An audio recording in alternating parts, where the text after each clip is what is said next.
You ask Tiger to solve. This deals with linear equations with one unknown. The final result is m equals 2. Let's solve it step by step. Group all constants on the right side of the equation. Subtract 2 from both sides. Group like terms. Simplify the arithmetic.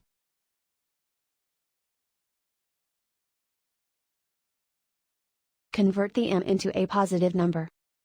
Multiply both sides by -1. Remove the ones. Simplify the arithmetic. And so the final result is m equals 2.